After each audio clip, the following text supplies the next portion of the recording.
Campaign 2018 is sponsored by Wisconsin Hospital Association, Wisconsin Counties Association, Wisconsin Realtors Association, Marshfield Clinic Health System, and Campaign 2018 partner Milwaukee Journal Sentinel.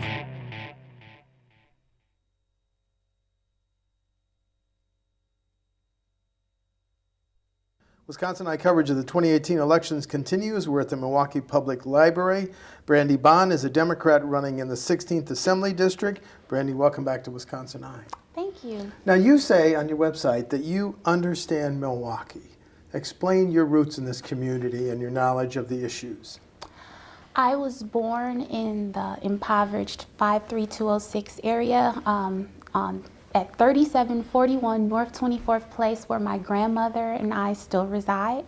I've lived downtown, on the river, in the new developments. I've also lived in the suburbs, and I understand all different aspects of life, whether that be the millionaire tax bracket all the way down to the man or woman who only makes $7,000 a year.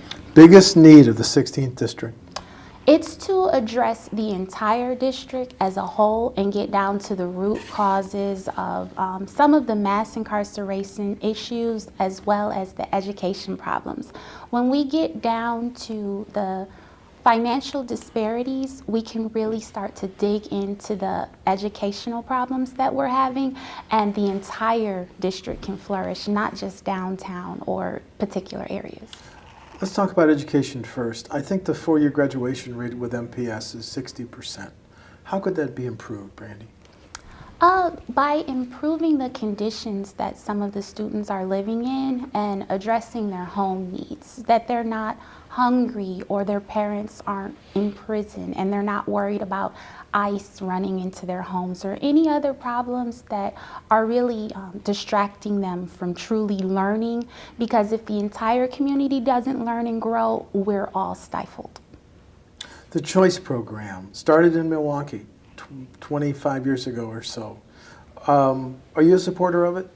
I'm a supporter of any education that's going to help out a group of people, all the way from teaching people to learn to be waitresses and cooks up to learning to code. So the Choice program and any other program that are going to get people to work and get people growing, I'm all for it. The criminal justice reform and the mass incarceration issue. Tragically, Wisconsin leads the nation in the incarceration of African Americans. Potential ways to make progress on those issues? That is unfortunate, and I believe that we need to address the root cause of the issues, which are usually financial disparities and lack of education. As far as mass incarceration goes, the true problem that I've seen, I've studied and lobbied the subject for a number of years now, that people are returning to prison for not doing anything more. And I don't ever want to disrespect the rest of the community saying that we're paying attention to people in prison that made mistakes or wrong choices and we don't want to keep you safe. Keeping the community safe is always number one, and it will always be my priority. But I find that sometimes those fellas make a mistake, women and men, make a mistake and they're thrown into a category and forgotten about, and they're not treated fairly after that. I just want to make sure that everyone's treated fairly, because abolishing the police department isn't a place that our community is at this time. So it's important that we support them and do our best to actually address the law and punish people who have done things wrong and rehabilitate them to re-enter the community, not just punish them forever. Part of the debate here is a big issue in the next session in terms of whether to build a new state prison. The prisons in Green Bay and Waupun were built in the 1800s. We're closing the juvenile prisons. Do you think we need a new state prison? And I think there are calls locally for the Milwaukee Security Detention Facility to be closed. Your stance on both those issues, new state prison and MSDF? Well, I'd rather build people and schools and factories than prisons, but if building a new prison and closing the old ones that aren't healthy for people is going to help them rehabilitate and grow into better people, I would look at it. I can't say right now that I want to build any prison ever. Okay. As far as, what was your The other Milwaukee question? Secure Detention Facility, there are calls to close it. Yeah, I totally agree with closing that, and I've even tossed out some other uses that we could use for the building, possibly housing homeless so they're not outside at night. But I believe it should close, and it probably will close pretty soon. I hear the conditions are horrible. Part of the debate in criminal justice is whether we should legalize recreational marijuana and medical marijuana. Your position on that? I would never deny anyone anything that can help them medically or help a doctor treat a patient. I'm all for medical marijuana.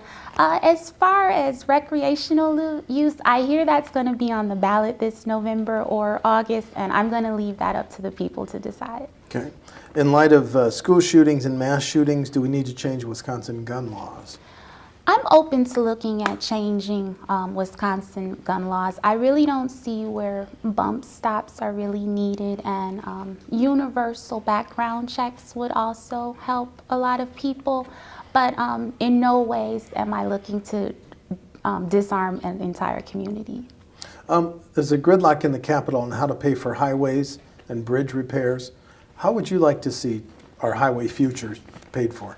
Well, I know we've all enjoyed watching the zoo interchange since we were toddlers, but I feel like we need to address more infrastructure and more roads besides just the highways. I'm hearing that Congress's new omnibus bill may be trickling down some funds to help local municipalities with their road funding bill needs. So I hope that all of Milwaukee is going to be under construction, as well as just the zoo interchange. You see any need now to increase the gas tax? I never see a need to increase any taxes unless there's a really desperate situation. So yeah, the citizens have enough on their backs already. Then the talk in the Capitol about phasing in tolling, highway tolling. Your position? I would need to hear more testimony and look at actual numbers before I could entertain something like that. Like I said, we have so much pressure on us already. I feel like some of our investments should look into investing in us like we've invested in them. Two questions on health care. Does state government have a role in recruiting and retaining doctors, nurses, and other medical professionals? Is that the job of state government? I don't believe that is in their job description right now. Okay. If they could find ways to make healthcare more accessible through actually hiring doctors or purchasing mobile clinics or things like that, so that rural communities as well as the inner city are served equally, I would be open to looking at that. But as of right now, I really don't see that as the government's job. Should the problem of healthcare in rural communities where you have older residents and you have young people leaving and you have household incomes that are not as high as the statewide average, should we treat rural healthcare any differently than some of the other ways you've just outlined? Of course, because their living conditions are different from us. They may be miles apart. Like I said, I've thought about for a long time more mobile clinics so you can reach different communities.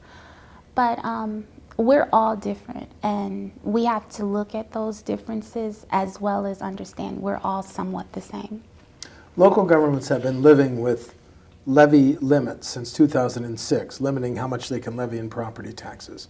Some local government leaders say this is hurting their ability to provide local services. Should we loosen levy limits or do away with them? I would look at loosening or doing away with levy limits. I've been hearing over the years there are real problems with the amount of money that returned to the Milwaukee municipalities. So yeah, that would definitely be something that I would be open to looking at. The UW system funding, we're in our 6th year of freezing tuition on resident undergraduates. Do we need to continue that freeze into the 7th and 8th year? I'm not sure on the exact numbers of the freeze and how that's working out with the funding, but I do know that the state is cutting their direct funding going to the UW system over the years, and I would be against that. I'd actually have to look at the numbers of how much more you could bring in for tuition and in-state versus out-of-state before I put any more burden on students. The $4 billion in state and local tax breaks and tax incentives to Foxconn. Do you think if Foxconn develops in Racine County, it would mean any jobs for residents of the 16th Assembly District? Well, I already hear that downtown, not exactly the 16th district, is receiving 500 jobs because of their new corporate headquarters at the 633 building, I think it is. The old NML building. Yeah, that's exciting for everyone. But a lot of citizens have explained to me they're pretty frustrated with the deal that was secured by the state of Wisconsin with Foxconn. And I'm hoping that we can find ways to give Foxconn an opportunity to invest in Wisconsin as much as we've invested in them. You've kind of touched on it, but next steps in fighting the epidemic with opioid and methamphetamine and heroin addiction? For law enforcement to keep up the great work, Chief Morales has been arresting a lot of high-level drug dealers lately. I think he busted over 17 in this past week. I like to see our next step being to educate more children on the dangers of sharing prescriptions and the dangers of things like cough medicine. I believe Alene is what the street name for drugs are. And it's really popular in music, to kind of put some education to that it's extremely dangerous and that it can kill you. Other than that, I'm pretty proud so far of the work that our state has been doing on the opioid epidemic. Then finally, it's an open seat, so it's a 5-way primary on August 14th. Do you want to highlight differences between you and your opponents? Well, I've met all of them except for one. I believe her name is Danielle, and I look forward to meeting her as well. The other candidates, I always want to highlight the great things about myself other than terrible things about them, but I really can't find too many terrible things about them. They're pretty stand-up guys. I volunteered for Supreme in his county board seat, but I feel like I have a more useful eye for law and a louder voice for injustice that's really going to be needed to shake up change. He's a really great guy. And Rick is a very impressive person, and he fights really hard for civil rights of all kinds of people, especially the LGBTQ community. Mm-hmm. I hope I didn't twist that up wrong at all. And I'm very supportive of that community as well. I believe that their rights are as important as any rights to be married, to have insurance, and to adopt children, and any other marital rights that anyone else has. But I just believe we have to remember that we're representing everyone. And Kalen Hayward, he's another one of my opponents. It almost makes me sad that I have to run against him. He's such a talented young man. But that's just the issue. He's very young, and I've had a very spirited life with a lot of experiences. Like I told you, I've lived downtown on the river in the 16th district, and I've lived in the most impoverished community in the 53206 area. I've done everything from evict a person to being in a place where I was almost evicted. I have children his age and a wealth of knowledge to offer, especially concerning this district. So Any other time, I would be so supportive of his bid, but it's just something that I feel like I have the unique qualifications for that my opponents just don't have at this time in their lives. Thank you. Brandy Bond is a Democratic candidate in the 16th Assembly District. The primary is August 14th. Brandy, thank you for talking to WisconsinEye. Thank you so much. Thanks. Thanks.